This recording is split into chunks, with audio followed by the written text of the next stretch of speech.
Hello students, প্রতিদিনের মতো আজকে আবার আমি একটি নতুন ভিডিও নিয়ে হাজির হয়েছি। আজকে আলোচনা করব সিক্স সেমিস্টার জিই বেঙ্গলির একটি প্রশ্ন নিয়ে আজকে আলোচনা করব। তোমরা যারা আমার চ্যানেলে নতুন তারা চ্যানেলটিকে সাবস্ক্রাইব করে নেবে, তাহলে সবার আগে নোটিফিকেশন তোমাদের কাছে পৌঁছে যাবে। আজকের প্রশ্ন কি বলছে? আজকের প্রশ্ন, দলবৃত্ত ছন্দ কাকে বলে? দলবৃত্ত ছন্দের বৈশিষ্ট্য লেখো। দলবৃত্ত ছন্দ কাকে বলে? দলবৃত্ত ছন্দের বৈশিষ্ট্য লেখো। উত্তর কি বলছে? দলবৃত্ত ছন্দ যে ছন্দে যুগ্মধ্বনি সবসময় একমাত্রা গণনা করা হয়। যে ছন্দে যুগ্মধ্বনি একমাত্রা গণনা করা হয়। প্রত্যেক পর্বের প্রথমে শব্দের আদিতে শাসাঘাত পড়ে। প্রত্যেক পর্বের প্রথমের যে শব্দ, সেই শব্দের আদিতে মানে শুরুতে শাসাঘাত পড়ে, তাকে বলা হয় দলবৃত্ত ছন্দ। সাধারণত এই ছন্দকে চরণের প্রতি পর্বে 4 মাত্রা 2 মাত্রা পর্বাঙ্ক থাকে। 4 মাত্রা ও 2 মাত্রা পর্বাঙ্ক থাকে। স্বরবৃত্ত ছন্দের বৈশিষ্ট্য কি বলছে? স্বরবৃত্ত ছন্দের বৈশিষ্ট্য, স্বরবৃত্ত ছন্দে যে কোনো অক্ষর একমাত্রা। স্বরবৃত্ত ছন্দে যে কোনো অক্ষর একমাত্রা।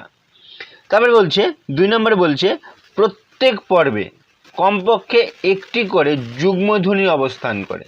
প্রত্যেকটা পর্বে একটি করে যুগ্মধ্বনি থাকবেই।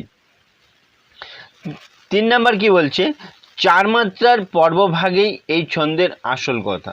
মানে প্রত্যেকটা পর্বের ভাগ যে, সেই ভাগ কি হবে? 4 মাত্রার হবে। তারপরে কি বলছে 4 নম্বরে, দলবৃত্ত ছন্দের প্রত্যেক চরণের প্রত্যেক পর্বের প্রথমের যে পর্ব প্রবল শাসাঘাত পড়ে। দলবৃত্ত ছন্দে কি হয়? প্রত্যেক চরণের প্রত্যেক পর্বের প্রথম একটি করে প্রবল শাসাঘাত পড়ে। 5 নম্বর বৈশিষ্ট্য বলছে এই ছন্দের অক্ষরের স্বর কোনোটাই দীর্ঘ নয়। এই ছন্দের অক্ষরের স্বর কোনোটাই দীর্ঘ নয়, সবগুলোই হর্ষ। যৌগিক স্বরান্ত অক্ষর পর্যন্ত হর্ষ। এখানে যে সমস্ত যৌগিক স্বরগুলো রয়েছে সেগুলো কিন্তু হর্ষ, মানে ক্ষুদ্র উচ্চারণ হবে।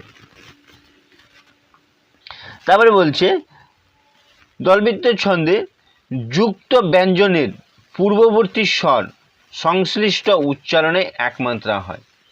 যুগ্ম ব্যঞ্জন বর্ণ যেগুলো রয়েছে সেগুলো স্বরের সংশ্লিষ্ট মানে একসাথে উচ্চারণ হয়ে যাওয়ার ফলে একমাত্রা হয়।